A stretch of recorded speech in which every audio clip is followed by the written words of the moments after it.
अगर मैं आपसे कहूँ कि एक कैंडल देखकर मुझे पहले ही पता चल गया था कि प्राइस ऊपर जाएगा तो क्या मानेंगे? और हाँ, उस ट्रेड से मुझे 10% का मुनाफा हुआ।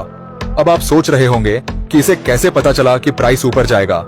तो जवाब है कैंडल्स। तो चलिए मैं आपको बताता हूँ मेरे फेवरेट कैंडलस्टिक पैटर्न्स के बारे में जो मैं रोजाना यूज करता हूँ। अगर आप भी इन सभी कैंडलस्टिक पैटर्न को मास्टर कर लेते हैं तो आपको प्रॉफिटेबल बनने से कोई नहीं रोक सकता। सेकंड और सिक्स्थ कैंडलस्टिक पैटर्न मिस मत करना, क्योंकि ये दोनों कैंडलस्टिक पैटर्न आपको डेली ट्रेड में दिख सकते हैं। अगर आप इन्हें मिस कर देते हो तो मार्केट उड़ान भरकर ऊपर निकल जाएगा और आप एंट्री का इंतजार करते रह जाएंगे। बुलिश एनगल्फिंग एक रिवर्सल कैंडलस्टिक पैटर्न होता है जो यह संकेत देता है कि बाजार में बायर्स एंटर हो चुके हैं। अब गिरावट रुक सकती है और तेजी शुरू हो सकती है। इस पैटर्न में एक छोटी रेड कैंडल बनती है और उसके बाद एक बड़ी ग्रीन कैंडल बनती है जो पूरी तरह से पिछली रेड कैंडल को निगल लेती है, यानी रेड कैंडल को पूरी तरह से अपने अंदर समा लेती है, जैसे एक शार्क मछली किसी छोटी मछली को निगल लेती है। ये पैटर्न जोन के पास बने तो इसकी ताकत और ज्यादा बढ़ जाती है। ये ट्रेडर्स को यह बताता है कि मार्केट का कंट्रोल अब बायर्स ने अपने हाथों में ले लिया है। लेकिन बेरिश एनगल्फिंग में इसका उल्टा होता है। ये पैटर्न इस बात का संकेत देता है कि तेजी खत्म होने वाली है और गिरावट शुरू हो सकती है। इस पैटर्न में पहले एक छोटी ग्रीन कैंडल बनती है और उसके बाद एक बड़ी रेड कैंडल बनती है जो पिछली ग्रीन कैंडल को पूरी तरह से ढक लेती है। अगर यह पैटर्न रेजिस्टेंस या सप्लाई जोन के पास बने तो यह और भी मजबूत सिग्नल माना जाता है कि सेलर्स अब एक्टिव हो गए हैं। लेकिन याद रखना, ट्रेडिंग में सिर्फ एक कैंडल पर भरोसा करके आप ट्रेड प्लान नहीं कर सकते। बुलिश एनगल्फिंग हो या बेरिश, दोनों पैटर्न को सपोर्ट, रेजिस्टेंस या इंडिकेटर्स के साथ मिलाकर यूज करो, तभी मिलेगा असली रिजल्ट। इसमें मैं आपको रिकमेंड करूंगा आरएसआई इंडिकेटर, जो आपको सही सपोर्ट और रेजिस्टेंस ढूंढने में मदद करेगा। अगर प्राइस ओवरसोल्ड जोन में है और सपोर्ट पर बुलिश एनगल्फिंग पैटर्न आपको दिखे तो आप ट्रेड प्लान कर सकते हैं, और रेजिस्टेंस पर बेयरिश एनगल्फिंग पैटर्न बना है, साथ में आरएसआई ओवरबोट जोन में है, तो ही आप ट्रेड प्लान करेंगे। याद रखें, दोनों पैटर्न्स में पिछली कैंडल की बॉडी का एंगल्फ होना जरूरी है, विक का नहीं। ज्यादा कंफर्मेशन के लिए इन्हें वॉल्यूम, सपोर्ट, रेजिस्टेंस या ट्रेंड के साथ मिलाकर यूज करें। मेरा फेवरेट कैंडलस्टिक पैटर्न जिसे मैं साइडवेज मार्केट में यूज करता हूं, सबसे पहले मोमेंटम कैंडलस्टिक पैटर्न की डेफिनेशन को समझते हैं और इस पैटर्न को कैसे पहचान सकते हैं। मोमेंटम कैंडलस्टिक वह कैंडल होती है जो पिछली कैंडल की तुलना में 2 से 3 गुना बड़ी होती है। इस कैंडल का साइज और डायरेक्शन यह संकेत देता है कि मार्केट में एक तरफा ताकत आ चुकी है। अब मार्केट कैंडल की दिशा में एक बड़ा मोमेंटम दिखा सकता है। यह कैंडल अक्सर किसी साइडवेज या रेंज बाउंड मार्केट के बाद दिखाई देती है और यह बताती है कि स्मार्ट मनी या बिग प्लेयर ने कंट्रोल ले लिया है और प्राइस उसी दिशा में आगे बढ़ेगा जिस दिशा में मोमेंटम कैंडल फॉर्म हुई है। मोमेंटम कैंडलस्टिक को पहचानने के आसान पॉइंट्स। कैंडल का बॉडी साइज बहुत बड़ा होता है। कैंडल का कलर साफ होता है।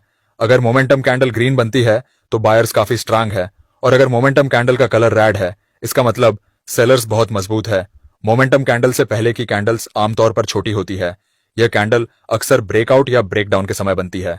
अब बात आती है मोमेंटम कैंडलस्टिक को ट्रेडिंग में यूज कैसे करना है।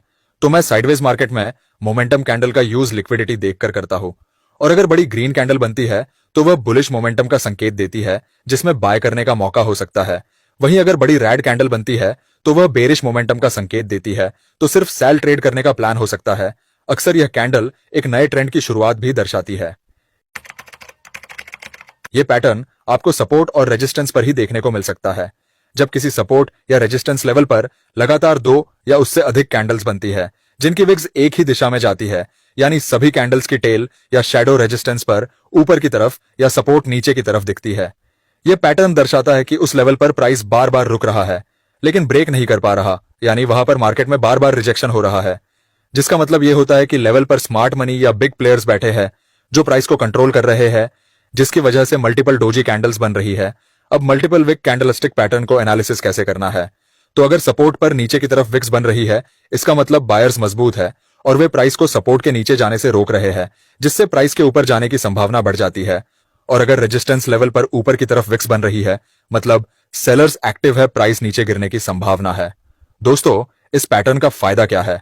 यह पैटर्न हमें मार्केट में स्ट्रेंथ जोन्स जहां बायर्स या सेलर्स प्राइस रोक रहे हैं इसकी जानकारी देता है, जिससे हमारे लिए यह पैटर्न एंट्री लेने से पहले एक कंफर्मेशन सिग्नल की तरह काम करता है। अच्छा, अब आप इस पैटर्न की स्ट्रैटेजी कैसे बनाओगे, चलिए यह भी जान लेते हैं। तो सबसे पहले आपको की लेवल्स को आइडेंटिफाई करना है। चार्ट में किसी स्ट्रॉन्ग सपोर्ट या रेजिस्टेंस को पहचानें जहां प्राइस बार बार रुक रहा हो। देखिए कि क्या उस लेवल पर 2 या उससे ज्यादा कैंडल्स बनी है जिनकी विक्स एक ही दिशा में है। एंट्री के लिए आपको देखना है कि सपोर्ट पर मल्टीपल विक कैंडल्स के बाद अगर एक बुलिश कैंडल क्लोज होती है उसी डायरेक्शन में जिसमें प्राइस मूव करना चाहता है, तो ये एंट्री का सिग्नल है। यह पैटर्न तब बनता है जब मार्केट में बायर्स और सेलर्स के बीच में अनसर्टेनिटी बनी होती है और कोई डायरेक्शन तय नहीं हो पाता है। डोजी एक स्पेशल तरह का पैटर्न होता है, इसका फॉर्मेशन। जब एक कैंडल जहां से ओपन हुई और उसी जगह क्लोज हो जाती है, इस कैंडल की बॉडी बहुत पतली या लगभग दिखाई ही नहीं देती और इसके ऊपर और नीचे लंबी विक्स होती है।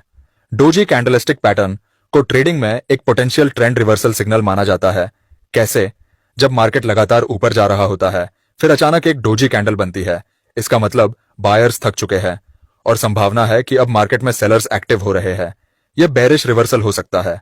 अगर अब ट्रेंड के बाद डोजी दिखे और उसकी अगली कैंडल रेड और स्ट्रांग हो, तो यह एक सेल एंट्री का बढ़िया मौका हो सकता है, जबकि डाउन ट्रेंड में इसका उल्टा होगा। अगर डाउन ट्रेंड के बाद आपको एक डोजी फॉर्म होती दिखे, फिर उसकी अगली कैंडल एक स्ट्रांग ग्रीन कैंडल बनती है, तो आप बाय की तरफ जा सकते हैं, लेकिन आपको डोजी कैंडलस्टिक पैटर्न के साथ candle confirmation, support resistance, RSI या कोई और इंडिकेटर का जरूर यूज करना है। आपको इस डोजी कैंडलस्टिक पैटर्न में डोजी के कई वेरिएंट्स देखने को मिलेंगे, जैसे standard doji, long lagged doji, Dragonfly doji और ग्रेवस्टोन डोजी। तो जब भी आप इनमें से किसी भी डोजी को ट्रेड करें, तो हमेशा एक या दो कंफर्मेशन के साथ ही ट्रेड करें। हैमर कैंडलस्टिक पैटर्न इकलौता ऐसा पैटर्न है जो काफी ज्यादा एक्यूरेट माना जाता है, जो अक्सर डाउन ट्रेंड के बाद किसी स्ट्रांग सपोर्ट या डिमांड जोन पर देखने को मिलता है। इसकी बॉडी छोटी होती है और बॉडी के नीचे एक लंबी विक होती है। यह पैटर्न बताता है कि बायर्स ने आखिरी समय पर प्राइस को ऊपर खींच लिया। अब आप हैमर पैटर्न की स्ट्रैटेजी कैसे बनाओगे, चलिए समझते हैं। तो सबसे पहले आपको जोन को आइडेंटिफाई करना है। हैमर को हमेशा स्ट्रॉन्ग सपोर्ट, ऑर्डर ब्लॉक या फेयर वैल्यू गैप के पास खोजें। उसके बाद आपको कंफर्मेशन के लिए हैमर कैंडल के बाद एक स्ट्रांग बुलिश कैंडल को देखना है। तो वही shooting star pattern op trend के बाद बनता है। कई लोग इसे इन्वर्टेड हैमर भी कहते हैं। यह पैटर्न आपको रेजिस्टेंस या सप्लाई जोन पर देखने को मिल सकता है। इसकी बॉडी नीचे की ओर होती है और ऊपर लंबी विक होती है, जो दिखाता है कि सेलर्स ने अंतिम समय में प्राइस को नीचे खींच लिया। इस पैटर्न की स्ट्रैटेजी में आपको स्ट्रांग सप्लाई जोन या रेजिस्टेंस आइडेंटिफाई करना होगा। शूटिंग स्टार के बाद एक बेरिश कैंडल का बनना कॉन्फर्मेशन होता है। मैं आपको रिकमेंड करूंगा आरएसआई इंडिकेटर, क्योंकि यह आपको बताता है कि प्राइस कब ओवरबोट या ओवरसोल्ड होता है, जिससे आपको इस पैटर्न को एनालिसिस करने में मदद मिल सकती है। दोस्तों, अब आता है मेरा फेवरेट ट्विजर टॉप और tweezer bottom pattern. Tweezer top 2 candles से बनता है। पहली ग्रीन कैंडल जो स्ट्रांग रेजिस्टेंस पर बनती है, फिर उसकी अगली कैंडल रेड बनती है जो पिछली ग्रीन कैंडल के हाई से शुरू होती है। दोनों का हाई सेम होगा, बशर्ते दोनों कैंडल्स के ऊपर कोई विक नहीं होनी चाहिए। ट्विजर बॉटम पैटर्न में इसका उल्टा होगा। यह पैटर्न डाउन ट्रेंड के बाद बनता है। पहली रेड कैंडल स्ट्रांग सपोर्ट पर बनती है। इसी रेड कैंडल के बाद एक ग्रीन कैंडल फॉर्म होगी। दोनों का लो सेम होगा। इसमें दोनों कैंडल्स के नीचे कोई विक नहीं होनी चाहिए।